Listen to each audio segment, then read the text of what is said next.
యేసుక్రీస్తు ప్రభు నామంలో కూర్చుని మీ అందరూ కూడా మరి ఒకసారి వందనాలు తెలియజేస్తా ఉన్నాను. అట్లాగే తండ్రి అయిన దేవుడు మనకి ఇటు మంచి అవకాశం ఇచ్చి ఆయన యొక్క వాక్య జ్ఞానాన్ని పొందుకునేదానికి మనకి ఇచ్చినటువంటి తరుణాన్ని బట్టి ఆయన కూడా నా కృతజ్ఞతాస్తుతులు తెలియజేస్తా ఉన్నాను. ఇక్కడ మనం పరిశీలన చేసినట్లయితే అపోస్తులైన పౌలు గారు ఎఫెసీయులతో తెలియజేస్తూ ఉన్నాడు. మొదటి అధ్యాయం మనం 3వ వచనం నుంచి 14వ వచనం వరకు చదువుకున్నాము. ఈ భాగంలో ఉన్నటువంటి సారాంశం మొత్తాన్ని కూడా మనం ఈ రోజున గ్రహిస్తాము, నేర్చుకుందాం. ఇందులో ఉన్నటువంటి సారాంశం ఏంటంటే 3వ వచనం మెయిన్గా చూస్తాం. ఇక్కడ ఏమని రాసి ఉంది 3వ వచనంలో? మన ప్రభు అయిన యేసుక్రీస్తు యొక్క తండ్రి యొక్క దేవుడు స్తుతింపబడును గాక. ఆయన క్రీస్తునందు పరలోక విషయంలో ఆత్మ సంబంధమైన ప్రతి ఆశీర్వాదమును మనకు అనుగ్రహించెను.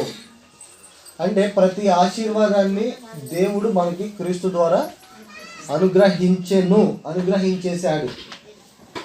అనుగ్రహించేది ఏం లేదు, ఆల్రెడీ అయినా అనుగ్రహించాడు.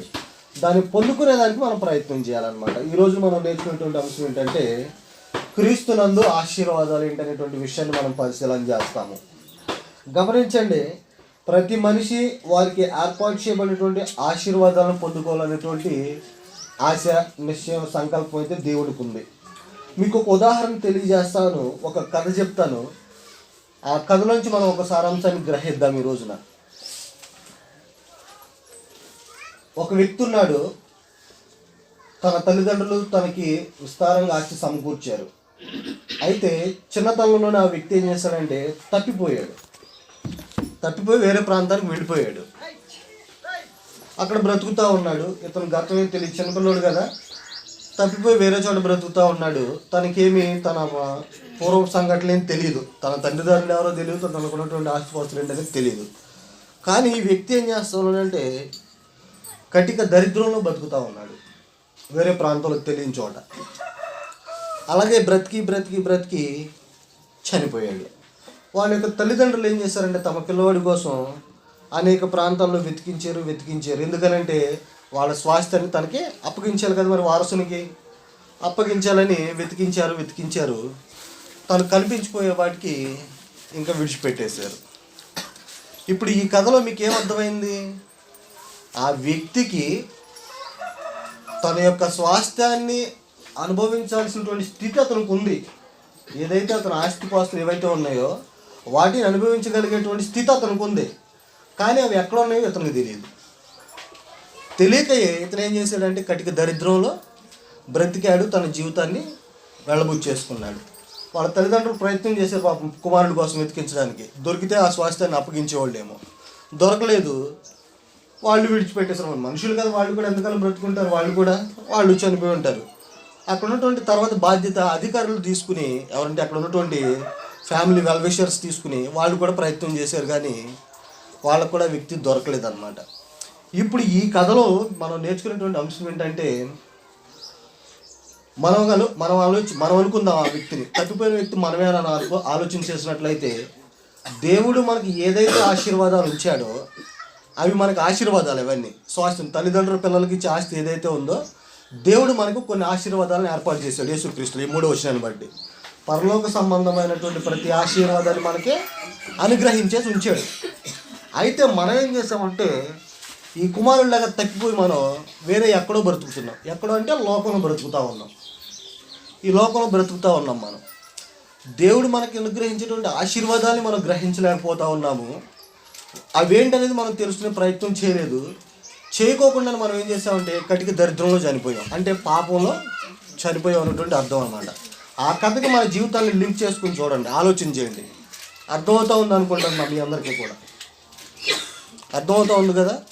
అంటే తనకి ఏదైతే స్వాస్థ్యం ఉందో పొందుకోవాల్సినటువంటి స్వాస్థ్యాన్ని, ఆ స్వాస్థ్యం పొందుకోలేకుండానే ఈ వ్యక్తి చనిపోయాడు. అలాగే దేవుని యందు మనకి అనేకమైనటువంటి ఆశీర్వాదాలు ఉన్నాయి. 14వ వచనం వరకు ఉన్నటువంటి ఆశీర్వాదాలని కూడా ఆత్మ సంబంధమైనటువంటి ఆశీర్వాదాలు క్రీస్తు మనకు అనుగ్రహించాడు. వాటన్నిటిని పొందుకునేదానికి మనం ప్రయత్నం చేయాలన్నమాట. లేకపోతే ఆ వ్యక్తి ఏ విధంగా అయితే దరిద్రుడిగా బ్రతికి చనిపోయాడో అట్లాగే మనం కూడా ఆ పాపాల్లో బ్రతుకుతా చనిపోతాం. తండ్రి ఇచ్చే ఆశీర్వాదాన్ని మనం పొందుకునేటువంటి పరిస్థితులు ఉండవు అనమాట. కనుక ఈరోజు మనం ఏం నేర్చుకుంటా ఉన్నామంటే దేవుడు మనకు ఏర్పాటు చేసిన ప్రతి ఆశీర్వాదాన్ని కూడా పొందుకునేదానికి ప్రయత్నం చేయాలి మనం.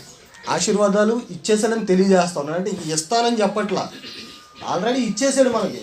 అవన్నీ పొందుకునే బాధ్యత మనదనేటువంటి విషయాన్ని ముఖ్యంగా ఇక్కడ గ్రహించాల్సిన వారమై ఉన్నాం. అయితే దేవుడు మనకి ఏ విధమైనటువంటి ఆశీర్వాదాలు ఇస్తాడంటే 2 విధాలైనటువంటి ఆశీర్వాదాలు ఇస్తాడు. ఒకటి తాత్కాలికమైనవి, రెండవది శాశ్వతమైనటువంటి ఆశీర్వాదాలు మనకు అనుగ్రహిస్తాడు. శాశ్వతమైన తాత్కాలికమైనటువంటి ఆశీర్వాదాలు ఏంటంటే భౌతిక సంబంధంగా మనం బ్రతకడానికి కావాల్సినటువంటి ఏర్పాట్లు. ప్రతి వ్యక్తికి ఏం కావాలి భౌతికంగా బ్రతకడానికి? తినడానికి తిండి, కట్టుకోవడానికి బట్టలు, నివసించడానికి ఒక గృహం, ఇవే కదా. ఇవి మాత్రం ఖచ్చితంగా దేవుడు ప్రతి ఒక్కరికి దయచేస్తాడు. ఆ లేఖనాన్ని మనం పరిశీలన చేసినట్లయితే కీర్తనలు 37వ అధ్యాయము 25వ వచనం ఒకసారి చదువుకుందాం. కీర్తనలు 37వ అధ్యాయము 25వ వచనం చూసినట్లయితే,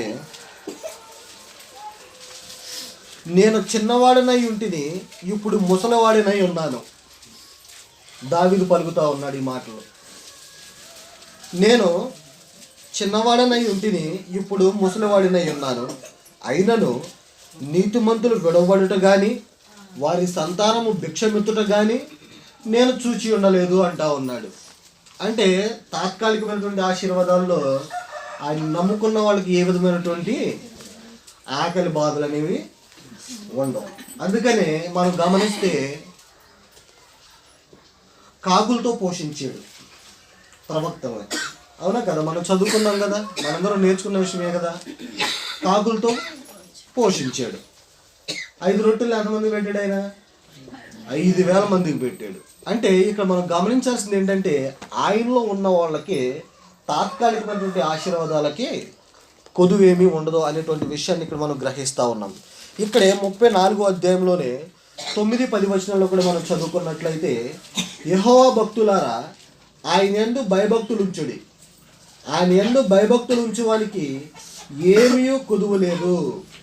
సింహపు పిల్లలు లేమిగలవై ఆకలి కొనును, యెహోవాను ఆశ్రయించే వారికి ఏమేనూ కొదువై ఉండలేదు అంటా ఉన్నాడు. అంటే దేవుణ్ణి ఆశ్రయించే వారికి ఏ విధమైనటువంటి మేలు కూడా తక్కువై ఉండదు, సమృద్ధిగానే ఉంటుంది.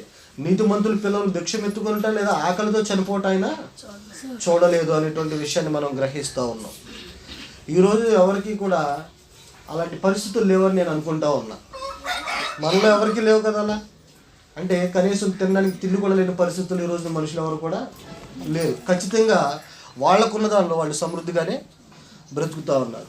ఇవి తాత్కాలికమైనటువంటి ఆశీర్వాదాలు. అయితే రెండవది ఆత్మ సంబంధమైనటువంటి ఆశీర్వాదాలు. అవి శాశ్వతమైనవి, అవి నిత్యము నిలిచేవి అనమాట. అవి దేనికి?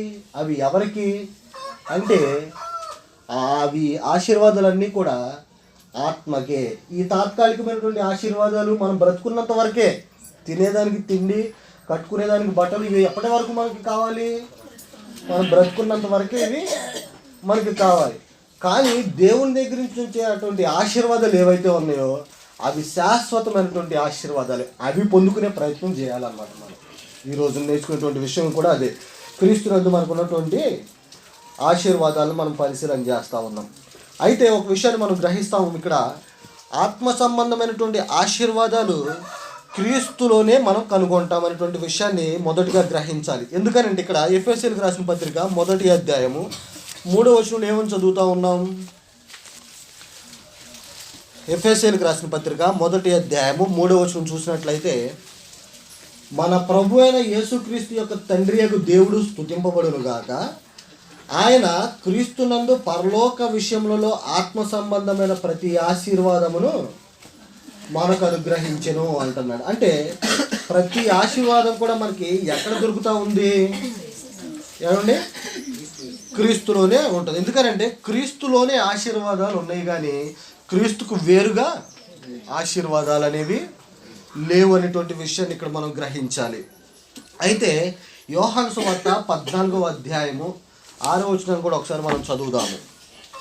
యోహాను సువార్త 14వ అధ్యాయము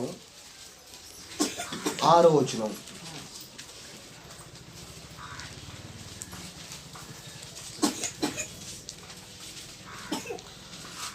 యేసు నేనే మార్గమును సత్యమును జీవమును, నా ద్వారానే తప్ప ఎవడనూ తండ్రి యొద్దకు రాడు. గమనించండి, ఆశీర్వాదాలను మనం గమనించినట్లయితే క్రీస్తులోనే ఆశీర్వాదాలు ఉన్నాయి అనేటువంటి విషయాన్ని మనం ఇక్కడ గ్రహిస్తూ ఉన్నాము. ఆయన అంటున్నాడు, నేనే మార్గము, నేనే జీవము, నేనే సత్యము, నా ద్వారా తప్ప ఎవడను కూడా తండ్రి యొద్దకు రాడు అనేటువంటి విషయాన్ని ఇక్కడ స్పష్టంగా తెలియజేస్తూ ఉన్నాడు. అపోస్తుల కార్యము 4వ అధ్యాయము 12వ వచనం కూడా ఒకసారి మనం చదువుకున్నట్లయితే, అపోస్తుల కార్యములు 4వ అధ్యాయము 12వ వచనం మనం చదివినట్లయితే, ఈ నామమునే మనము రక్షణ పొందవలెను గాని ఆకాశము క్రింద మనుషులలో ఇయ్యబడిన మరి ఏ నామమున రక్షణ పొందలేము. అంటే యేసుక్రీస్తు నామమే మనల్ని రక్షించేదానికి శక్తివంతమైనటువంటి నామం. ఆకాశం కింద ఉన్నటువంటి ఏ నామం అయినా అవనివ్వండి, ప్రధానమంత్రి అయినా అవనివ్వండి, బిల్ క్లింటన్ అన్నా అవనివ్వండి, ట్రంప్ అయినా అవనివ్వండి, ఎవరైనా అవనివ్వండి, అంటే పెద్ద పెద్దవాళ్ళు అనమాట వీళ్ళందరూ, వాళ్ళు ఎవరైనా అవనివ్వండి, కానీ వాళ్ళ పేరు మీద మనం రక్షించబడేదానికి అవకాశం లేదనేటువంటి విషయాన్ని ఇక్కడ మనం గ్రహిస్తూ ఉండాలి.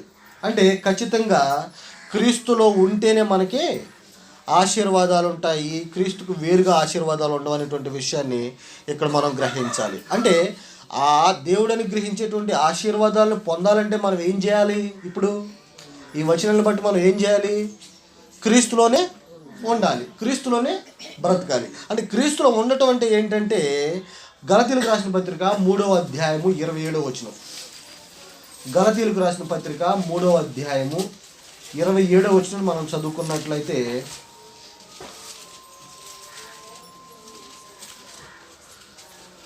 క్రీస్తులో ఉండటం అంటే ఏంటనే విషయాన్ని ఇక్కడ మనం గ్రహిస్తాము.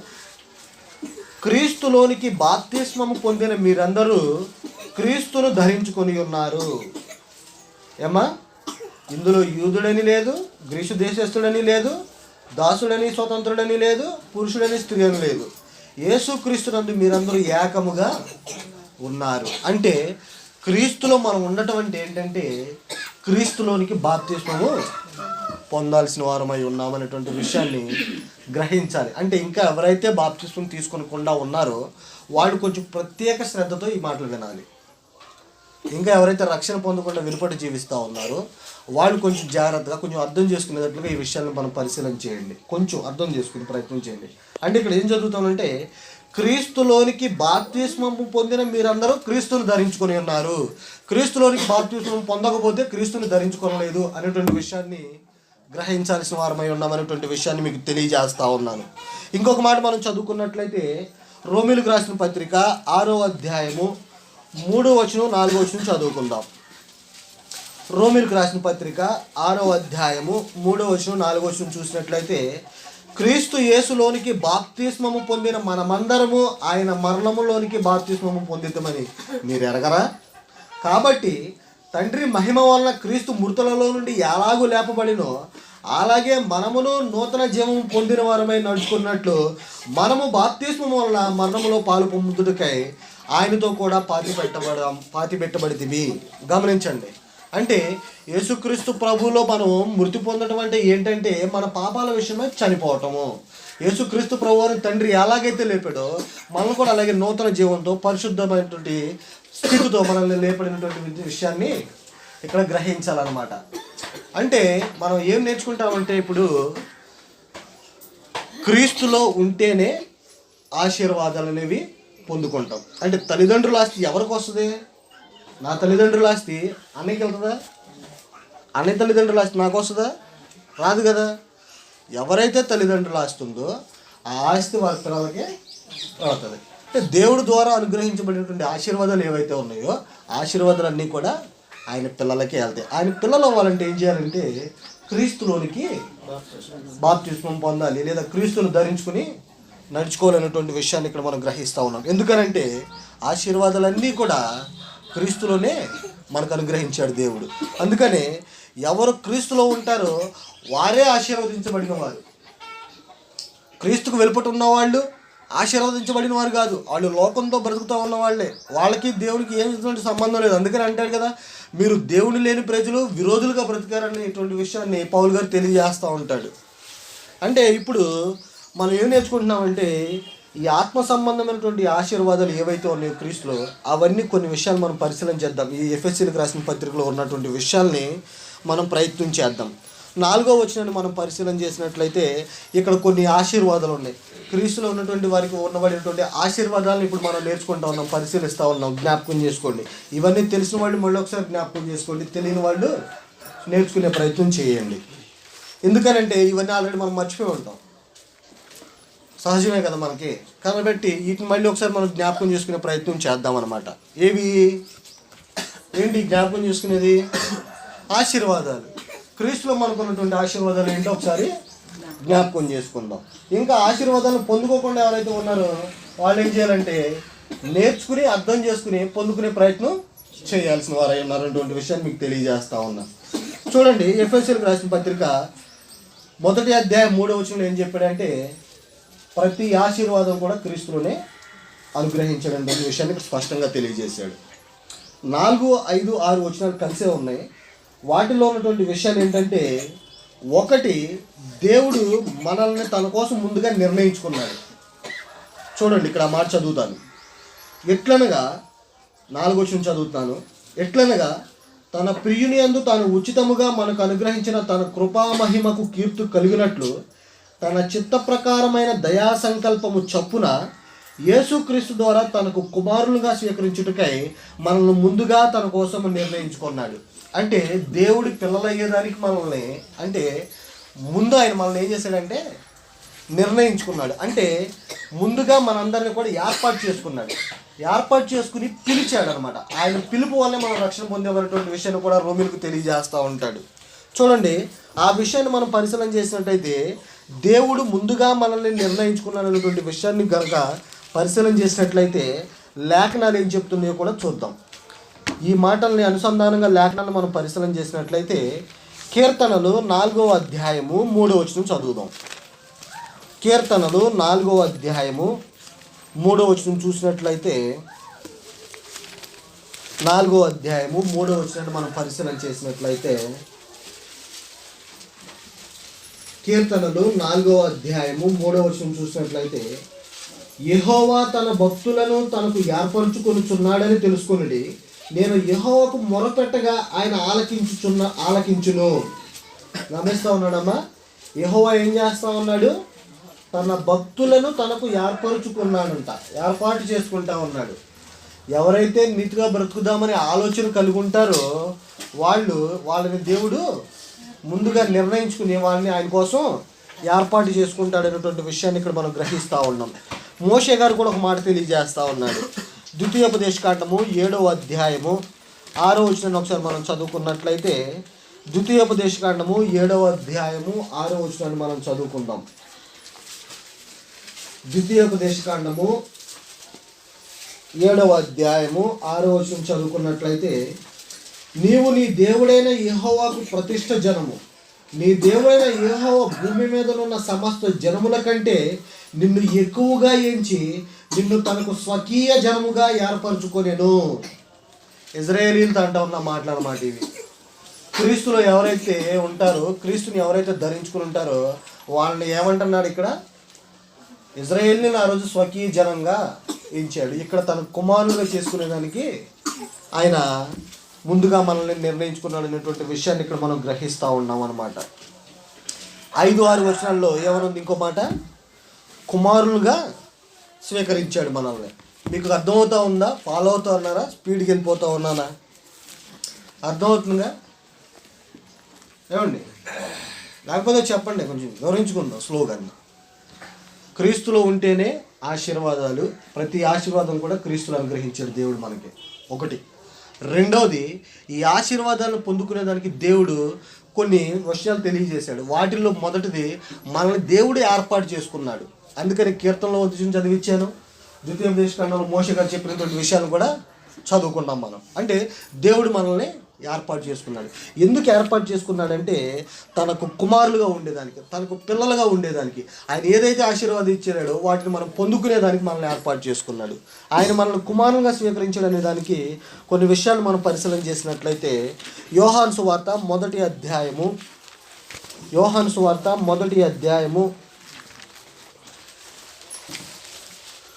12వ వచనం చదువుకుందాం. యోహాను సువార్త 1వ అధ్యాయము 12వ వచనం చదువుకున్నట్లయితే,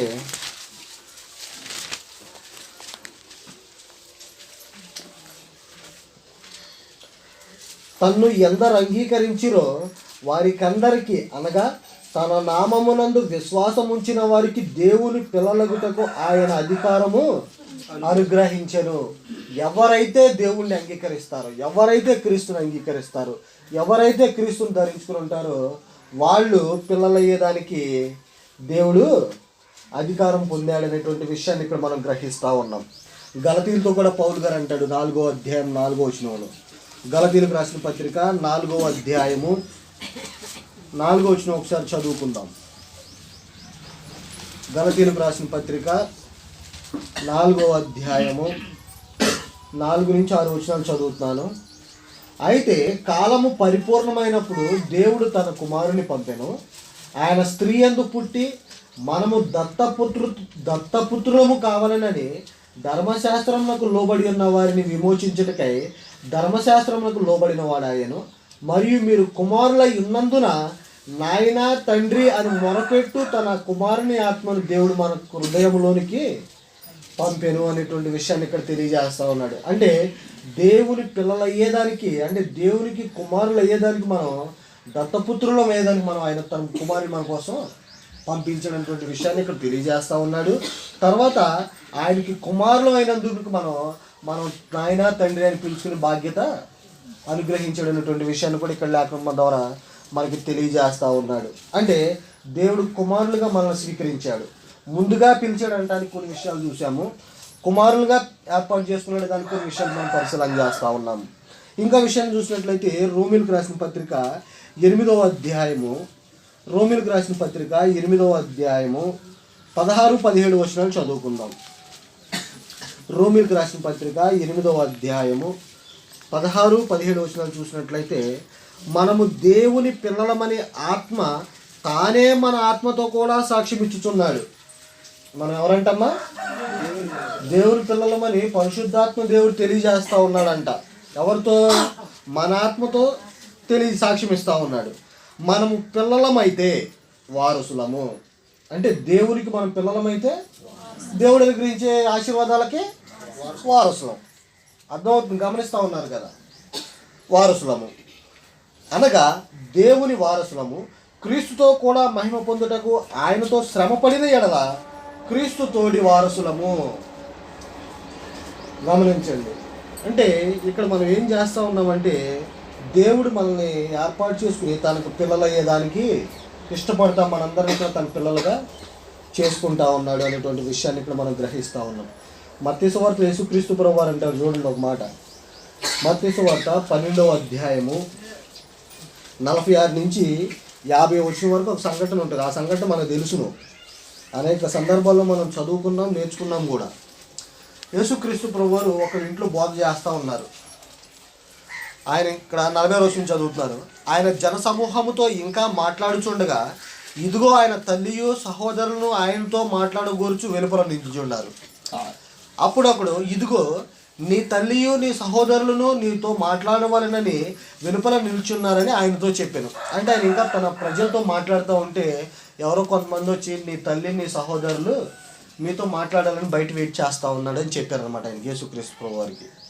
అప్పుడు యేసుక్రీస్తు ప్రభువారు అంటున్నాడు, అందుకు ఆయన తనతో ఈ సంగతి చెప్పిన వారిని చూచి, ఎవరైతే ఈ విషయం చెప్పారో వాళ్ళకి చూసి అంటున్నాడు, నా తల్లి ఎవరు, నా సహోదరులు ఎవరు అని చెప్పి తన శిష్యుల వైపు చేయి చూపి, ఇదిగో నా తల్లియు నా సహోదరులను, పరలోకమందున్న నా తండ్రి చిత్తము చొప్పున చేయవాడే నా సహోదరులను, నా సహోదరియు, నా తల్లియు అన్నాడు. రక్త సంబంధికులు కాదు తల్లిదండ్రులు అంట ఆయనకి, సహోదరులు కాదంట. దేవుని చిత్తాన్ని ఎవరైతే గ్రహిస్తూ ఉన్నారో, ఎవరైతే నెరవేర్చే ప్రయత్నం చేస్తూ ఉన్నారో వాళ్ళే నా సహోదరి, నా తల్లి అనేటువంటి విషయాన్ని ఇక్కడ తెలియజేస్తూ ఉన్నాను. ఇప్పుడు మనం ఉన్నటువంటి మనుషులందరూ కూడా దేవుని పిల్లలే, దేవుని పిల్లలుగా దేవుని సృజించిన వాళ్ళే. కాకపోతే ఎవరైతే ఆయన చిత్తాన్ని తెలుసుకుని ఆయన చెప్పిన మాటలో నడుచుకుంటా ఉన్నారో వాళ్ళే వారసులు. వాళ్ళనే కుమారులుగా స్వీకరించాడు, వాళ్ళనే దత్తపుత్రులుగా స్వీకరించి మనకు ఒక ఆత్మను దయచేశాడు. ఆ ఆత్మ కూడా సాక్ష్యం ఇస్తూ ఉన్నాడు మన గురించి, మన ఆత్మతో కలిసి అనేటువంటి విషయాన్ని ఇక్కడ గ్రహించాలి. 2 ఆశీర్వాదాలు ఇక్కడికి. మొదటిది, దేవుడు మనల్ని ముందుగా తన కోసం నిర్ణయించుకున్నాడు. రెండోది, మనల్ని కుమారులుగా స్వీకరించాడు అనమాట. ఇంకా మూడో విషయాన్ని మనం పరిశీలన చేసినట్లయితే మన పాపములకు విమోచన, క్షమాపణ కూడా దొరికాయి. ఇక్కడ ఆ విషయాలు కూడా ఇక్కడే తెలియజేశాడు. చూడండి 7వ వచనం, ఎఫెసీయులకు రాసిన పత్రిక 1వ అధ్యాయము 7వ వచనం. ఎఫెసీయులకు రాసిన పత్రిక 1వ అధ్యాయము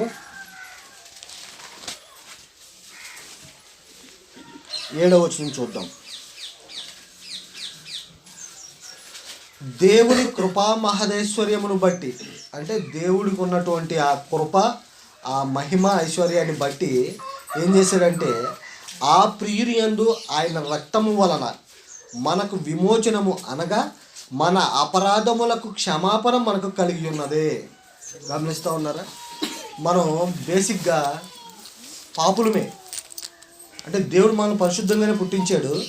ఒక యుక్త వయసు వచ్చిన తర్వాత ఏది మంచి ఏది చెడు అనేటువంటి తెలుసుకునే జ్ఞానం మనకు వచ్చాక మనం మంచి చేయాల, అందరం కూడా చెడు చేసి దేవునికి దూరం అయిపోయి ఉన్నాం అనమాట. అంటే దేవుని అనుగ్రహించేటువంటి మహిమను పొందలేకుండా ఉన్నాము. అయితే ఇక్కడ ఏంటంటే, దేవుని యొక్క కృపను బట్టి ఆయన ప్రియుని యందు ఆయన రక్తము వల్ల మనకేం చేశాడంటే విమోచన, అంటే మనం చేసిన పాపాలకే, మనం చేసిన అపరాధాలకే ఆయన ఏం చేశాడు, ఇక్కడ క్షమాపణ అనేది దయచేసాడు మనకి. ఇది ఒక ఆశీర్వాదం. ఇది ఆత్మ సంబంధమైనటువంటి ఆశీర్వాదమే, అవునా కదా? భౌతిక సంబంధమైన ఆశీర్వాదం ఏంటిది? మనిషికి తినటం, కట్టుకోవడం, నివసించడం, ఇవే భౌతిక సంబంధమైనటువంటి అవసరాలు మనకి బ్రతికిది ఉండగా. ఇవి కాకుండా వేరుగా ఏముంటాయి మీరు చెప్పండి? డబ్బులు ఉన్న వాళ్ళు బ్రతుకుతారు, డబ్బులు లేని వాళ్ళు బ్రతుకుతారు, నగలు ఉన్న వాళ్ళు బ్రతుకుతారు, నగలు లేని వాళ్ళు బ్రతుకుతారు. మనుషులకి ఏం మెయిన్ ముఖ్యంగా కావాల్సింది, ప్రతి వ్యక్తికి కూడా, ధనవంతుడికైనా దరిద్రుడికైనా కావాల్సింది ఏంటి? తిండి, బట్టలు, ఉండడానికి ఒక చోటు. ఇంతకుమించి ఏం లేదు భౌతిక సంబంధమైనటువంటి ఆశీర్వాదాలు. ఇది ఆత్మ సంబంధమైనటువంటి ఆశీర్వాదం ఏంటంటే, మనం చేసిన పాపాలకి, మనం చేసిన అపరాధాలకి ఏవైతే ఉన్నాయో వాటన్నిటికీ కూడా తన కుమారుని యొక్క రక్తం ద్వారా మనకే క్షమాపణ అనేటువంటిది అనుగ్రహించాడు అనేటువంటి విషయాన్ని మనం గ్రహిస్తూ ఉన్నాం. వీటిని, ఈ క్షమాపణ లభించిందనే దానికి కూడా కొన్ని విషయాలు మనం పరిశీలన చేసినట్లయితే, తిమోతికి రాసిన 1వ పత్రిక 2వ అధ్యాయము 5-6 వచనాలు చదువుకుందాం. తిమోతికి రాసిన 1వ పత్రిక, తిమోతికి రాసిన 1వ పత్రిక 2వ అధ్యాయము 5-6 వచనాలు చూసినట్లయితే, దేవుడొక్కడే, దేవునికి నరులకును మధ్యవర్తియు ఒక్కడే, ఆయన క్రీస్తు నరుడు, ఈయన అందరి కొరకు విమోచన క్రయధనముగా తన్ను తానే సమర్పించుకొనెను, దీనిని గూర్చి సాక్ష్యము యుక్త కాలమందు ఇయ్యబడెను అంటా ఉన్నాడు. గమనించండి అమ్మ, ఇక్కడ ఏమంటున్నాడు? అనేక మందికి అందరి విమోచన కొరకు కూడా ఆయనే తన ప్రాణాన్ని సమర్పించాడు అనేటువంటి విషయాన్ని ఇక్కడ స్పష్టంగా తెలియజేస్తా ఉన్నాడు. అందుకే మనం నాడు అపోస్తుల కార్యంలో చదివాం 4:12, ఆకాశం క్రింద ఉన్న ఏ నామంలో కూడా మనకి రక్షణ లేదు, ఈ నామంలోనే, అంటే యేసు నామంలోనే రక్షణ అనేటువంటి విషయాన్ని అక్కడ పేతురు గారు స్పష్టంగా తెలియజేశారు. అక్కడ ఉన్నటువంటి 17 దేశాల నుంచి వచ్చినటువంటి ప్రజలందరికీ. ఆ రోజున పండుగ ఆచరించడానికి 17 దేశాల నుంచి వచ్చారు. అందరూ ఇజ్రాయేలీలే, ఆయా ప్రాంతాల్లో నివసిస్తూ ఉన్నారు. ఆజ్ఞ నెరవేర్చడానికి అక్కడికి వచ్చారనమాట. వాళ్ళతో అంటా ఉన్నాడు, ఈ యేసునే ప్రభువు గారు క్రీస్తుగా నియమించాడు, ఈ నామంలోనే రక్షణ ఉంది, ఆకాశం కింద ఏ నామంలో కూడా రక్షణ లేదనేటువంటి విషయాన్ని ఇక్కడ స్పష్టంగా తెలియజేస్తా ఉన్నాడు. అందుకని ఇక్కడ కూడా అంటున్నాడు, దేవుడు ఒక్కడే, మనుషులకి నరులకి కూడా, దేవుడికి నరులకి మధ్యవర్తి కూడా ఒక్కడే, ఆయనే క్రీస్తు. అందరికీ ఆ మాట చూడండి, ఇక్కడ ఉంది ఆ మాట, ఏమని? అందరి కొరకు విమోచన క్రయధనముగా తన్ను తానే సమర్పించుకొనేను అంటున్నాడు అనమాట. అందరి కొరకు, మనుషులందరి కొరకు, తారతమ్యం ఏమి లేకుండా, చిన్నోడైనా పెద్దోడైనా లేకుండా, యూదుడని గ్రీసు దేశస్తుడని లేకుండా, స్వతంత్రుడని దాసుడని లేకుండా, స్త్రీ అని పురుషుడని లేకుండా, ఖచ్చితంగా అందరి కొరకు కూడా తన ప్రాణాన్ని పెట్టాడు. ఆ పెట్టిన ప్రాణం యొక్క విలువ ఈరోజు మనం తెలుసుకుంటే, ఆ విలువని మనం పొందుకుంటే ఆయనలోకి వెళతాం, ఆయన ధరించుకునే ప్రయత్నం చేస్తాం ఖచ్చితంగా. చూడండి, అందుకని పేతురు గారు కూడా ఒక మాట అంటాడు. పేతురు రాసిన 1వ పత్రిక 1వ అధ్యాయము, పేతురు రాసిన 1వ పత్రిక 1వ అధ్యాయము 18-19 వచనాలు మనం చదువుకున్నట్లయితే, పితృపారంపర్యమైన మీ వ్యర్థ ప్రవర్తనను విడిచిపెట్టినట్లుగా వెండి బంగారముల వంటి క్షయ వస్తువుల చేత మీరు విమోచింపబడలేదు, కానీ అమూల్యమైన రక్తము చేత, అనగా నిర్దోషమును నిష్కలంకమునకు గొర్రెపిల్ల వంటి క్రీస్తు రక్తము చేత విమోచింపబడుతారని మీరు ఎరుగుదురు కదా. గమనిస్తూ ఉన్నారమ్మా, ఎలాంటి రక్తం అంటే అయింది? అక్కడ ఉన్నాయి ఆ మాటలు చదవండి ఒకసారి. ఏమున్నాయి? అమూల్యమైన రక్తము, నిర్దోషము, నిష్కలంకము, గొర్రెపిల్ల వంటి రక్తము చేత విమోచింపబడ్డాం అనమాట. అమూల్యమైన రక్తం అయింది, పాపం లేనటువంటి రక్తం అనమాట. నాలో పాపం ఉందని మీలో ఎవడు స్థాపించగలడని అడుగుతాడు అక్కడ ఉన్నటువంటి శాస్త్రుని పరిచయాలు. అంటే పాపం లేకుండా ఉన్న వ్యక్తి ఎక్కడ ఉండాలి? పాపం ఏమీ చేయకుండా పరిశుద్ధంగా ఉన్న వ్యక్తి ఎక్కడ ఉండాలి? దేవుని దగ్గర ఉండాలి, దేవుడితో పాటు ఉండాలి. ఫిలిప్పీల పత్రికలో అంటాడు కదా, అందుకని దేవునితో ఉండకూడని భాగ్యం అని విడిచిపెట్టకుండా ఆయన ఏం చేశాడు? చదువుదాం ఒకసారి ఆ మాటలో. ఫిలిప్పీలకు రాసిన పత్రిక 2వ అధ్యాయం అనుకుంటా, ఒకసారి చూడండి. ఫిలిప్పీలకు రాసిన పత్రిక 2వ అధ్యాయము 5వ వచనం నుంచి చదువుదాం ఒకసారి. క్రీస్తు యేసునకు కలిగిన ఈ మనసు మీరు కలిగి ఉండుడి. ఆయన దేవుని స్వరూపము కలిగిన వాడయుండి దేవునితో సమానముగా ఉండుట విడిచిపెట్టకూడని భాగ్యమని ఎంచుకొనలేదు, కానీ మనుషుల పోలికగా పుట్టి దాసుని స్వరూపము ధరించుకొని తనను తానే రిక్తునిగా చేసుకున్నాడు. పరిశుద్ధంగా ఉండే స్థితి ఎక్కడ ఉండాలి? దేవునితో ఉండేటువంటి స్థితి. కానీ ఆయన ఏం చేశాడంటే అందరికీ విమోచన దయచేయాలని, అందరి పాపాలను కడిగివేయాలని చెప్పేసి ఆయన దాసుని స్వరూపం దాచుకుని వచ్చి ఏం చేశాడంట? మన కోసం రక్తాన్ని చిందించాడు. ఈ విషయం అందరికీ తెలుసు కదా, మనందరికీ ఇక్కడ ఉన్న వాళ్ళందరికీ తెలుసు కదా. యేసుక్రీస్తు ప్రభువారు ఎవరి కోసం చనిపోయాడు? మనందరి కోసం, మన పాపాల కోసం ఆయన చనిపోయినటువంటి విషయాన్ని ఇక్కడ గ్రహించాలి ఖచ్చితంగా. నా తల్లిదండ్రులు అయితే నా కోసం చనిపోతారా? నేను చేసిన పాపాల కోసం నా తల్లిదండ్రులు చనిపోతారా? చనిపోరు కదా. కానీ మనందరి కోసం ఏంటంటే యేసుక్రీస్తు ప్రభువారు చనిపోయాడు. అందుకని ఆయనది నిష్కలంకము, అమూల్యమైనది, విలువ కట్టలేని రక్తం అనేటువంటి విషయాన్ని ఇక్కడ పేతురు గారు స్పష్టంగా తెలియజేస్తూ ఉన్నాడు. ఎందుకంటే వాళ్ళు దేవుణ్ణి దగ్గరుండి చూసిన వాళ్ళు. వీళ్ళందరూ ఈ మాటలు చెప్పిన వాళ్ళందరూ కూడా దేవుని దగ్గరుండి చూసిన వాళ్ళే. అందుకే వాళ్ళంతా చక్కటి మాటలు రాశారు. ఇంకా మనం పరిశీలన చేసినట్లయితే మత్తయి సువార్త 26వ అధ్యాయము 28వ వచనాన్ని మనం పరిశీలన చేసినట్లయితే యేసుక్రీస్తు ప్రభువారు అంటా ఉన్నాడు అనమాట. ఆయన అప్పగింపబడే రాత్రి, ఇది మనం రోజు చదువుతాము ప్రతి ఆదివారము కూడా.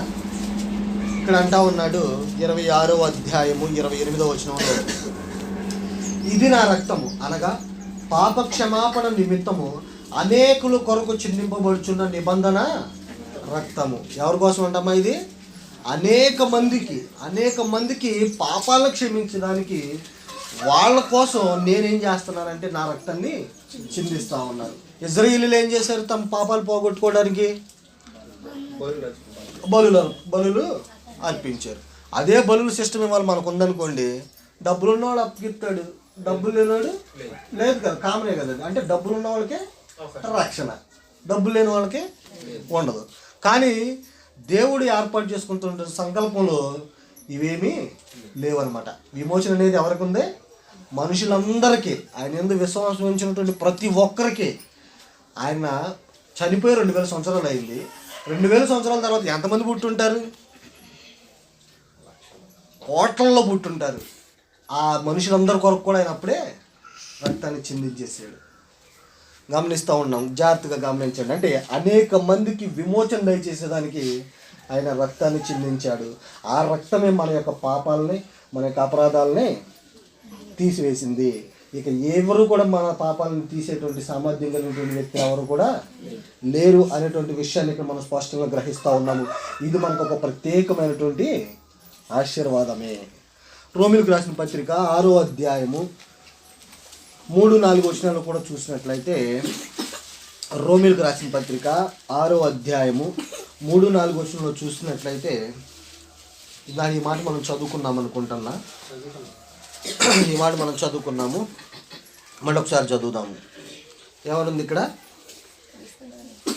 క్రీస్తు యేసులోనికి బాప్తిస్మము పొందిన మనందరము ఆయన మరణంలోనికి బాప్తిస్మము పొందుతున్నది మీరు ఎరగరా? కాబట్టి తండ్రి మహిమ వలన క్రీస్తు మృతులలో నుండి ఎలాగూ లేపబడినో అలాగే మనము నూతన జీవము పొందిన వారమై నడుచుకున్నట్లు మనము బాప్తిస్మము వలన మరణంలో పాలు పొందుటకై ఆయనతో కూడా పాతిపెట్టాము. అంటే ఇక్కడ యేసుక్రీస్తు ప్రభువారు ఏ విధంగా అయితే తండ్రి ఆయన్ని లేపాడో మనము కూడా అలాగే మన పాపాల విషయంలో చనిపోయి నూతనంగా లేచాము. అంటే నూతనంగా లేచామంటే తన పిల్లలు అయ్యేదానికి అర్హత పొందుకున్నాం. ఇప్పటి వరకు పాపాలతో ఉన్నంతసేపు కూడా దేవునికి మనం ఎలా ఉన్నాము? దూరస్తుల్లాగానే ఉన్నాము, చచ్చిన వారమేనే ఉన్నాము ఆయనకి. ఎప్పుడైతే బాప్తిస్మం పొంది ఆయన ద్వారా ఆయన మరణంలో పాలుపొంపులు పొందామో అప్పటి నుంచి మనం కూడా నూతన జీవం పొందుకుని క్రీస్తులు బ్రతుకుతూ ఉన్నట్లు. అంటే అందుకే అన్నాడు ఆయన, మన పాపాలను క్షమించేసి అన్నిటికీ కూడా జ్ఞాపకం చేసుకునేటువంటి విషయాన్ని కూడా మనకి తెలియజేశాడు అనమాట. అంటే ఈ 3 ఆశీర్వాదం ఏంటంటే మనకి విమోచన, మన అపరాధాలకి క్షమాపణ అనేటువంటి విషయాన్ని గ్రహిస్తూ ఉన్నాం. 4వ విషయం ఏంటంటే ఇక్కడ ఉన్నటువంటి విషయాల్లో జ్ఞానాన్ని పొందుకున్నాం. మనం ఆయన గురించిన జ్ఞానాన్ని పొందుకున్నాం. ఆ మాటలు ఏడ చదువుకుంటామంటే 8వ వచనం నుంచి కలిసి ఉంటే 8, 9, 10 వచనాలు చదువుకుందాం. మనం 8, 9, 10 వచనాలు మనం పరిశీలన చేసినట్లయితే మనము క్రీస్తుతో కూడా చనిపోయిన ఎడల మృతులలో నుండి ఇక్కడ చదువుతున్నా. ఎఫెసీయులకు రాసిన పత్రిక 1వ అధ్యాయము, ఎఫెసీయులకు రాసినటువంటి పత్రిక 1వ అధ్యాయము 8, 9, 10 వచనాలు చదువుకుందాము. కాలము సంపూర్ణమైనప్పుడు జరగవలసిన ఏర్పాటును బట్టి ఆయన తన దయా సంకల్పము చొప్పున తన చిత్తమును గూర్చిన మర్మము మనకు తెలియజేసి మనకు సంపూర్ణమైన జ్ఞాన వివేచన కలుగుటకు ఆ కృపను మన ఎడల విస్తరింపజేసి ఈ సంకల్పమును బట్టి ఆయన పరలోకంలో ఉన్నవే కానీ భూమి మీద ఉన్నవే కానీ సమస్తమును క్రీస్తునందు ఏకముగా సమకూర్చవలెనని తనలో తాను నిర్ణయించుకొనేను. అంటే కాలం సంపూర్ణమైనప్పుడు, అంటే మన యొక్క పాపాలను విడిచిపెట్టి మనం ఎప్పుడైతే దేవుళ్ళలోకి వచ్చామో అదే ఏర్పాటు అనేది. మనం క్రొత్తగా బ్రతికితామని చూసారా, ఆ సందర్భం అనేది ఏర్పాటు. ఆ సందర్భానికి వచ్చినప్పుడు మనం ఏం చేస్తా ఉందంటే ఆయన గూర్చినటువంటి సంపూర్ణమైనటువంటి జ్ఞానాన్ని తెలుసుకునేదానికి ఆ మర్మాన్ని ఆయన మనకి తెలియజేశాడు. ఏంటి ఆయన సంకల్పం ఏంటి? 1వ అధ్యాయం ఈ 3వ వచనంలోనే ఉంది. అనేక మంది ఆయనకి కుమారులు కావాలి. కోట్ల మంది దేవదూతలు ఉన్నారు ఆయన దగ్గర. వాళ్ళు ఎవరేం అవసరం లేదు ఆయనకి. అంటే వాళ్ళని కంటే మనల్ని ఎక్కువగా చూశాడని అర్థం. వాళ్ళు అవసరం లేదంటే వాళ్ళు అవసరం లేదని కాదు నేను అనేది. అనేక మంది కుమారులు కావాలని ఆయన ఆశపడతా ఉన్నాడు అనమాట. కనుక ఈ విషయాన్ని మనం పరిశీలన చేసినట్లయితే ఆయన గూర్చిన జ్ఞానాన్ని మన కోసం ముందుగా ఏర్పాటు చేశాడు. చూడండి, కొరింథీయులకు రాసిన మొదటి పత్రిక 1వ అధ్యాయము, కొరింథీయులకు రాసిన మొదటి పత్రిక 1వ అధ్యాయము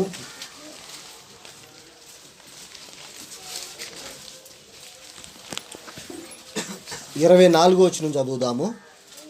కొరింథీయులకు రాసిన మొదటి పత్రిక 1వ అధ్యాయము 24వ వచనం చూసినట్లయితే ఆయన యూదులకు ఆటంకముగాను అన్యజనులకు వెర్రితనముగాను ఉన్నాడు కానీ యూదులకేమి గ్రీసు దేశస్థులకేమి పిలువబడిన వారికే క్రీస్తు దేవుని శక్తియు దేవుని జ్ఞానమునై ఉన్నాడు. చూడండి అమ్మా, ఇక్కడ ఎలా ఉందంటే మాట, యూదులకు ఆటంకంగాను అన్యజనులకు వెర్రితనంగా ఉన్నాడు అంటున్నాడు. యూదులకి కానీ గ్రీసు దేశస్థులకి కానీ పిలువబడిన వారికే క్రీస్తు దేవుని శక్తి ఆయన జ్ఞానమై ఉన్నాడు అనమాట. గమనించండి, క్రీస్తుని గురించి బోధ చేస్తే ఎంతమంది విన్నారు అక్కడ? యూదులు కానీ అక్కడ ఉన్నటువంటి శాస్త్రులు కానీ ఈయనే క్రీస్తు అంటే ఎంతమంది నమ్మారు అక్కడ? ఎవరు నమ్మల. గమనిస్తూ ఉన్నారా? అందుకనే ఆ సువార్త అన్యజనులకు వచ్చింది, అంటే మన లాంటి వాళ్ళ దాకా వచ్చింది. అందుకని ఆ సువార్త లేకపోతే దేవుడు ఏర్పాటు చేసుకున్న ప్రజల దగ్గరే ఉండిపోయేది. వాళ్ళు వినలేదు కాబట్టి ఆ సువార్త మన దాకా వచ్చింది.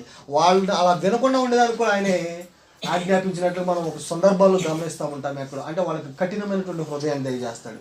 ఫరోకి ఏ విధంగా అయితే కఠిన హృదయం దయచేశాడో తన మహిమను అక్కడ ఉన్నటువంటి జనాలందరూ తెలుసుకునేదానికే ఫరో మనసుని కఠినపరిచాడు దేవుడు. ఆయన ఎంత శక్తివంతుడో ప్రజలు తెలుసుకోవాలని 10 సార్లు మాట తప్పుతాడు ఆయన. తెలుసు కదా మనందరికీ ఈ విషయాలు. అట్లనే ఇక్కడ ఏంటంటే ఆ యూదులకి ఆటంకంగా ఉన్న క్రీస్తు ఎవరైతే పిలువబడిన వారు ఉన్నారో వారికి ఇలా ఉన్నాడంటే ఈయన దేవుని శక్తియు ఆయన జ్ఞానమునై ఉన్నాడు అనేటువంటి విషయాన్ని మనం ఇక్కడ గ్రహించాలి. ఇక్కడే 30వ వచనం కూడా చూసినట్లయితే చూడండి, 30వ వచనంలో అయితే ఆయన మూలముగా మీరు క్రీస్తు యేసునందు ఉన్నారు.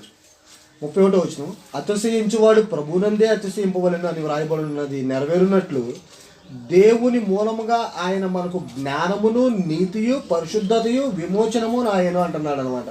యేసుక్రీస్తు నందు ఉండటమే మనకి జ్ఞానం. ఆ మాట ఈ వచనాన్ని బట్టి మనం స్పష్టంగా నేర్చుకుంటా ఉన్నాము. ఏమనుందమ్మా?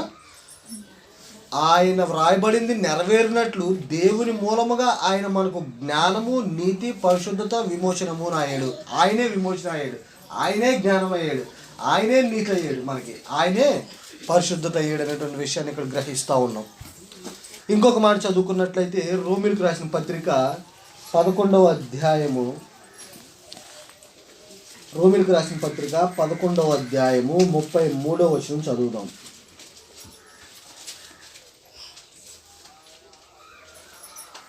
ఆహా, దేవుని బుద్ధి జ్ఞానముల బాహుళ్యము ఎంతో గంభీరము, ఆయన తీర్పును శోధింపనెంతో అవశ్యములు, ఆయన మార్గములెంతో అగమ్యములు. ప్రభు మనసును ఎరిగినవాడు, ఆయనకు ఆలోచన చెప్పిన వాడెవడు? ముందుగా ఆయనకిచ్చి ప్రతిఫలం పొందగోరు వాడెవడు? ఆయన మూలమున ఆయన ద్వారాను ఆయన నిమిత్తమును సమస్తమును కలిగి ఉన్నవి, యుగముల వరకు ఆయనకు మహిమ కలుగును గాక ఆమేన్ అంటున్నాడు. అంటే దేవుని బుద్ధి జ్ఞానాలనే వాటిని శోధించేదానికి కానీ వాటిని పరిశీలించేదానికి కానీ మనకి అంత జ్ఞానాన్ని ఆయన మనకు అనుగ్రహించాలి. అందుకనే ఒకానొక సందర్భంలో అంటాడు, దావీదు అంటాడు అన్నమాట, నీవు నన్ను రూపించిన విధం చూడగా నాకు ఆశ్చర్యమును భయం కూడా కలిగింది అంటాడు అనమాట ఆయన. అంటే అవి తెలుసుకునేదానికి, నీ క్రియలు తెలుసుకునేదానికి, లేకపోతే నువ్వు చేసే పనుల్ని మేము తెలుసుకునేదానికి మేము ఏ పాటి వాళ్ళం, మాకంత జ్ఞానం ఎక్కడ ఉంది అనేటువంటి విషయాన్ని తెలియజేస్తాడు. అందుకే కానీ ఆయన పిల్లలైన వాళ్ళందరికీ కూడా ఈ విషయాన్ని బయలుపరిచేదానికి ఆయన ముందుగా నిర్ణయించుకున్నాడు. కాబట్టి ఈ ఏర్పాట్లో మనం నిలవబడ్డాము, ఆయన సంకల్పం ఏంటో మనం గ్రహించుకున్నాము, ఆయన పిల్లలమై ఇప్పుడు మనం సంతోషంగా బ్రతుకుతూ ఉన్నామనేటువంటి విషయాన్ని మనం గ్రహిస్తూ ఉండాలన్నమాట. కనుక ఇంకొక మాట కూడా చదువుదాం. కొలసీలకు రాసిన పత్రిక 2వ అధ్యాయము 3వ వచనం చూసినట్లయితే పౌలు గారు ఏమంటా ఉన్నాడో చూద్దాం. ఇక్కడ కొలసీలకు రాసిన పత్రిక 2వ అధ్యాయము 3వ వచనం చూస్తే, బుద్ధి జ్ఞానముల సర్వ సంపదలు ఆయన యందే గుప్తములై ఉన్నవి. ఏంటంటమ్మా? బుద్ధి జ్ఞానములు సర్వ సంపదలు ఆయన యందే గుప్తములై ఉన్నాయి. గుప్తము అంటే ఏంటి? ఏమండి? ఆయనలోనే ఉన్నాయి అని అర్థం అనమాట. కనుక ఈ జ్ఞానాన్ని పొందుకుని ఉండాలంటే మనం ఏంటంటే చేయాలి?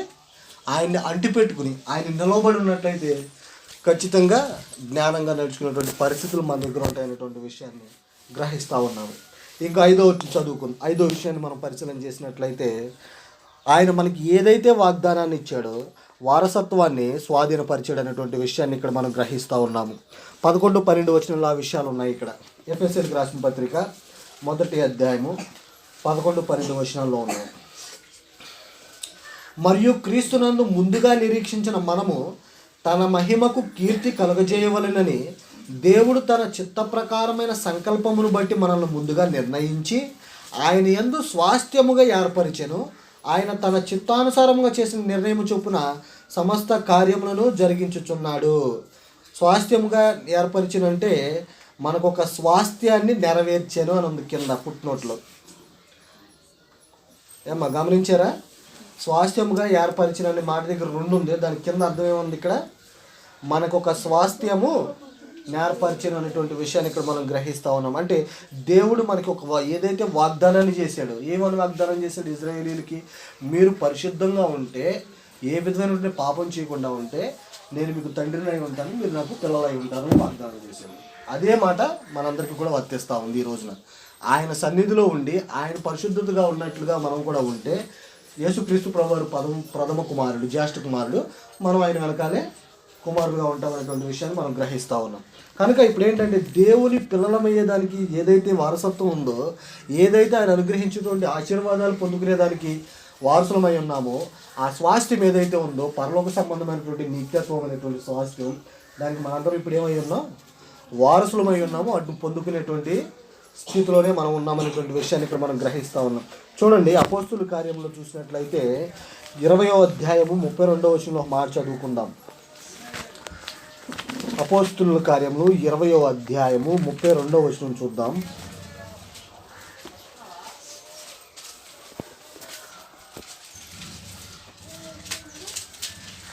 ఇప్పుడు దేవునికిని ఆయన కృపావాక్యమునకు మిమ్మల్ని అప్పగించుచున్నాను. ఆయన మీకు క్షేమాభివృద్ధి కలుగజేయుటకును పరిశుద్ధపరచబడిన వారందరిలో స్వాస్థ్యం అనుగ్రహించుటకు శక్తివంతుడు.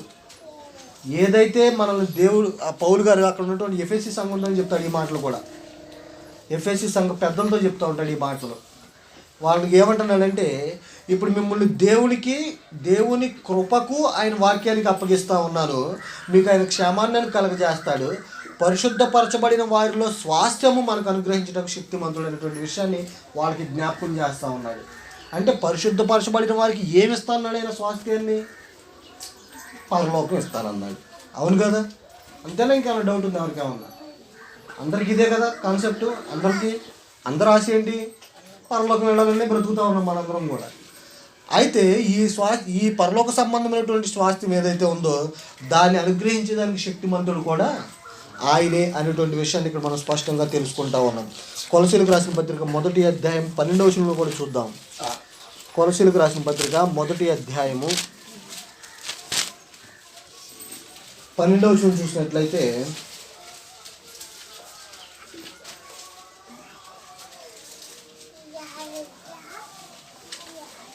కొలసీలకు రాసిన పత్రిక 1వ అధ్యాయము 12వ వచనం 9 నుంచి కలిసి చివరి వరకు చదువుకుందాము. అందుచేత ఈ సంగతి విధిన నాట నుండి మేము మీ నిమిత్తము ప్రార్థన చేయటం మానక, మీరు సంపూర్ణ జ్ఞానమును ఆత్మ సంబంధమైన వివేకమును గలవారును ఆయన చిత్తమును పూర్ణముగా గ్రహించువారునై ప్రతి సత్కార్యములో సఫలమగుచు దేవుని విషయమైన జ్ఞానమును అభివృద్ధి పొందుచు అన్ని విషయములలో ప్రభువును సంతోషపెట్టినట్లుగా ఆయనకు తగినట్టుగా నడుచుకొనవలెననియు, ఆనందముతో కూడిన పూర్ణమైన ఓర్పును దీర్ఘశాంతమును కనపరుచున్నట్లు ఆయన మహిమాశక్తిని బట్టి సంపూర్ణ బలముతో బలపరచబడవలెననియు, తేజోవాసులైన పరిశుద్ధుల స్వాస్థ్యములో పాలివారమగుటకు మనలను పాత్రులుగా చేసిన తండ్రికి మీరు కృతజ్ఞతాస్తుతులు చెల్లింపవలెననియు దేవుని బతిమాలు కొనుచున్నాను. ఇక్కడ మాట చూసారా? ఈ మాట అంతట్లో మనకు కావాల్సిన మాట ఏంటంటే, తేజోవాసులైన పరిశుద్ధుల స్వాస్థ్యములో పాలివారం అవటానికి మనలను పాత్రులుగా చేసిన తండ్రికి ఏం చేయమంటున్నాడు? ఇక్కడ కృతజ్ఞతాస్తుతులు చెల్లించమంటా ఉన్నాడు అనమాట. అంటే మనకి ఎవరో స్వాస్థ్యాన్ని అనుగ్రహించగల సామర్థ్యం కలిగినటువంటి వ్యక్తి అంటే దేవుడే అనేటువంటి విషయాన్ని ఇక్కడ మనం గ్రహిస్తూ ఉన్నాము. క్రీస్తులో ఉంటేనే, క్రీస్తును ఆనుకుని ఉంటేనే ఈ పరలోక సంబంధమైనటువంటి ఆశీర్వాదాలన్నీ కూడా మనకి వస్తాయి అనేటువంటి విషయాన్ని కూడా మనం గ్రహిస్తూ ఉన్నాం. పేతురు రాసిన మొదటి పత్రిక కూడా ఒకసారి చూసినట్లయితే, పేతురు రాసిన మొదటి పత్రిక 1వ అధ్యాయము 4వ వచనంలో చూసినట్లయితే, మన ప్రభువగు యేసుక్రీస్తు తండ్రి అయిన దేవుడు స్తుతింపబడును గాక. మృతులలో నుండి యేసుక్రీస్తు తిరిగి లేచుట వలన జీవముతో కూడిన నిరీక్షణ మనకు కలుగునట్లు, అనగా అక్షయమైనదియు నిర్మలమైనదియు వాడబారనిదియునైన స్వాస్థ్యము మనకు కలుగునట్లు ఆయన తన విశేష కనికరము చొప్పున మనలను మరలా జన్మింపజేసాను. మనకు ఉన్నటువంటి స్వాస్థ్యం ఎలాంటిది ఇక్కడ తెలియజేస్తూ ఉన్నాడు. ఎలాంటిది అంటమంది? అక్షయమైనది, నిర్మలమైనది, వాడబారమైనది, ఎప్పటికీ వాడిపోయేటువంటి స్థితిలో ఉన్నటువంటి స్వాస్థ్యం ఏదైతే ఉందో ఆ స్వాస్థ్యాన్ని మనం పొందుకునేదానికి మనల్ని మరలా జన్మింపజేసినందుకు ఆయనకి కృతజ్ఞతాస్తుతులు చెల్లించండి అంటా ఉన్నాడు. ఈ విషయాలన్నీ కూడా మనం చేయాల్సినవి. ఇందాక బతిమాలుతున్నాడు కదా, ఎక్కడ చదివా మా మాటలో? కొలసీలకు రాసిన పత్రికలో చేయాల్సిన పనులు, ఇక్కడ పేతురు గారు చెప్పిన పనులు కూడా మనం ఖచ్చితంగా ఆయనకి చేయాలి. ఎందుకంటే మనకి అలాంటి స్థితిని కలిగించి అలాంటి ఆశీర్వాదాన్ని మనకు అనుగ్రహించినందుకు మనం ఏం చేయడానికి ఎప్పుడు కృతజ్ఞతాస్తుతులు చెల్లించాల్సిన వారమై ఉన్నాం అనేటువంటి విషయాన్ని ఇక్కడ మనం నేర్చుకుంటా ఉన్నాం. చివరిగా ఇంకొక విషయాన్ని మనం పరిశీలన చేద్దాం. ఇంకో ఆశీర్వాదం ఏంటంటే, ఇక్కడ ఉన్నటువంటి ఆశీర్వాదాల్లో గొప్ప ఆశీర్వాదం, మనందరము కూడా పరిశుద్ధాత్మ చేత ముద్రించబడ్డాం. ఇక్కడ లాస్ట్ వచనాలు 13-14 వచనాలు చూసినట్లయితే, మీరు సత్యవాక్యమును అనగా మీ రక్షణ సువార్తను విని క్రీస్తునందు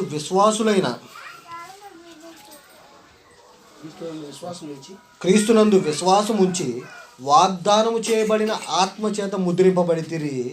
దేవుని మహిమకు కీర్తి కలుగుటకై ఆయన సంపాదించుకున్న ప్రజలకు విమోచన కలుగు నిమిత్తము ఈ ఆత్మ మనకు స్వాస్థ్యమునకు సంచకరువుగా ఉన్నాడు అంటున్నాడు. అంటే దేవుడు మనం ఎప్పుడైతే బాప్తిస్మం పొందామో మనకు ఆ రోజున ఒక వాగ్దానాన్ని ఇచ్చాడు.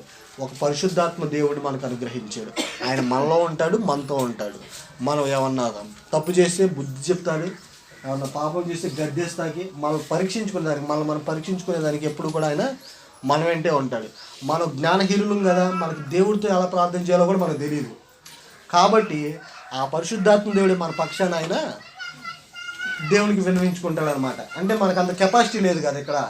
కాబట్టి ఆ దేవుడు అనుగ్రహించినటువంటి పరిశుద్ధాత్మ శక్తి మన కోసం పనిచేస్తాడు. ఆయన మనలో ఉండి మనల్ని జాగ్రత్తగా నడిపిస్తాడు. ఎక్కడి వరకు నడిపిస్తాడంటే ఆ స్వాస్థ్యాన్ని పొందుకునేదాకా వెనకాలే ఉండి మనకి నడిపిస్తాడనేటువంటి విషయాన్ని ఇక్కడ మనం గ్రహిస్తూ ఉన్నాము.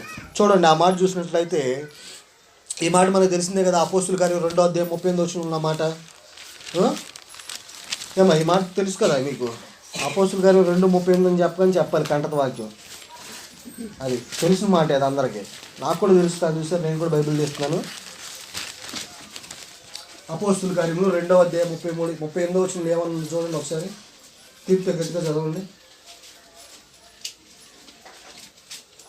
పేతురు, మీరు మారు మనసు పొంది పాపక్షమాపణ నిమిత్తము ప్రతివాడు యేసుక్రీస్తు నామమున బాప్తిస్మం పొందండి, అప్పుడు మీరు పరిశుద్ధాత్మ వరము పొందుతారు. ఎప్పుడైతే బాప్తిస్మం పొందుతామో అప్పుడు మనకు పరిశుద్ధాత్మ అనేటువంటి వాగ్దానాన్ని దేవుడు అనుగ్రహించాడు. ఈ పరిశుద్ధాత్మ దేవుడు మనలోని మనల్ని ఏం చేస్తాడంటే చక్కగా మనల్ని నడిపిస్తూ ఉంటాడు. కొరింథీయులకు రాసిన 2వ పత్రిక 1వ అధ్యాయము 22వ వచనం కూడా చూద్దాం. కొరింథీయులకు రాసిన 2వ పత్రిక 1వ అధ్యాయము 22వ వచనంలో, ఆయన మనకు ముద్ర వేసి మన హృదయములలో మన ఆత్మ అను సంచకరువును అనుగ్రహించి ఉన్నాడు. అంటే ఆయన మనల్ని ఏం చేశాడంటే ఒక ఐడెంటిఫై పీపుల్ లాగా, అంటే ఏర్పాటు చేయబడినటువంటి ప్రత్యేకమైనటువంటి జనాంగంగా ఏర్పాటు చేసి ఆయన మనకు ఒక ముద్ర వేసాడు. ఆ ముద్ర కనబడదు. ముద్రలు కనబడితే ఒంటి మీద వేసుకున్న ముద్రలు ఎవరు పచ్చబొట్లు వేసుకున్నారు, ఎవరన్నా టాటూలు అంటున్నారు ఇప్పుడు. అదంతా ఇదివరకు పచ్చబొట్లు అనేవాళ్ళు, కాలం పెరుగుతున్నా కొద్దిగా మారిపోయిందని టాటూలు బోటోలు అంటున్నారు, వేసుకుంటున్నారు. ఇక్కడ కనబడతాయి అనమాట. అది ముద్ర. దేవుడు మనకు పరిశుద్ధాత్మైనటువంటి వాగ్దానాన్ని ముద్రగా వేసాడు. అది ఎవరికి కనపడదు. ఆత్మ సంబంధమైనటువంటి ముద్ర అనమాట అది.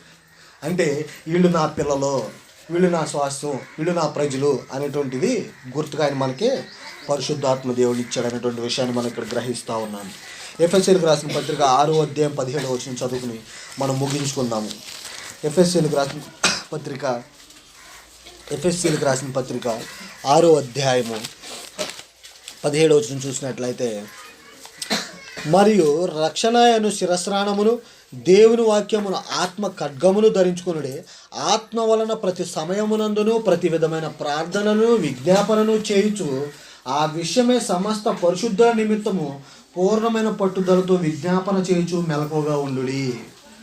అంటే ఆత్మ వల్ల మనం ఏం చేయాలంటే ప్రతి సందర్భంలో కూడా, ప్రతి సమయంలో కూడా ఏం చేయాలంటే ప్రార్థనలు విజ్ఞాపనలు చేస్తూ, పరిశుద్ధుల నిమిత్తం ప్రార్థన చేస్తూ, మన కుటుంబాల నిమిత్తం ప్రార్థన చేస్తూ, ప్రజలందరి కొరకు ప్రార్థన చేస్తూ ఏం చేయాలంటే మెలకువగా ఉండాలి. అర్థమైందా? అట్లా ఉంటే ఈ ఆశీర్వాదాలన్నీ కూడా మనం పొందుకుంటాం. ఎన్ని ఆశీర్వాదాలు ఇక్కడ దేవుడు మనకి ఇచ్చాడు, ఎన్ని ఆశీర్వాదాలు ఇచ్చాడు. విన్నారు ఇప్పుడు దాకా అన్ని? గంట సేపు మాట్లాడేగా. ఒకసారి చెప్పండి నాకు. 54 నిమిషాలు మాట్లాడే మీతో. ఎంతసేపు మాట్లాడము కదా మామూలుగా అయితే.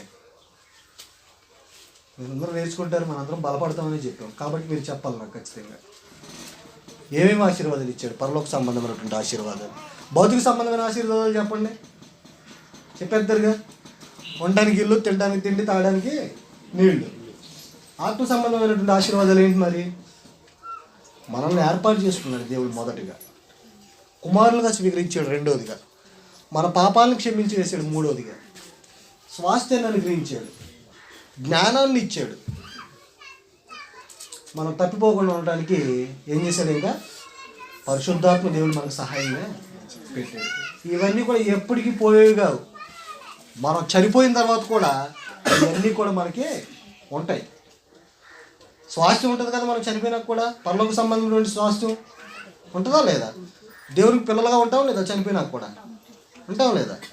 ఇవన్నీ కూడా శాశ్వతమైన ఖచ్చితమైనటువంటి ఆశీర్వాదాలు అన్నమాట. కనుక నాకు మొదటే చెప్పే ఒక కథ. ఏం చెప్పాను? వెళ్ళిపోయాడు కదా, తనకున్నటువంటి స్వాస్థ్యం ఎక్కడుందో తెలియదు వాడికి. వెళ్ళిపోయాడు, లోకంలో బ్రతికేసి కటికి దరిద్రంలో చనిపోయాడు. అట్లాంటి పరిస్థితి మనకు కావాలా? దేవుడు మనకు కొన్ని ఆశీర్వాదాలు ఇచ్చాడనేటువంటి విషయాన్ని మనం గ్రహించి మన ఆశ దగ్గరికి మనం వెళ్దాం. ఇంకా ఇప్పటికీ ఎవరైతే క్రీస్తును ధరించకుండా వెలుపట జీవిస్తూ ఉన్నారు, సైలెంట్లో పెట్టండి అమ్మా, సైలెంట్లో పెట్టండి. ఇప్పటికీ ఎవరైతే ఇంకా క్రీస్తుకు వెలుపట జీవిస్తూ ఉన్నారో, ఇప్పుడైనా సరే ఏం చేయాలంటే వాళ్ళు క్రీస్తును ధరించుకోండి. క్రీస్తును బాప్తిస్మం పొందండి, మీ పాపాలను కడిగి వేసుకోండి, దేవుడు అనుగ్రహించే ఆశీర్వాదాలని పొందుకోండి, ఆ ఆశీర్వాదాలకి వారసులు అవ్వండి అనేటువంటి విషయాన్ని మీ అందరికీ తెలియజేస్తూ ఉన్నాను. శ్రద్ధగా విన్నందుకు మీ అందరికి కూడా వందనాలు తెలియజేసి కొద్ది మాటలు ముగిస్తూ ఉన్నాను.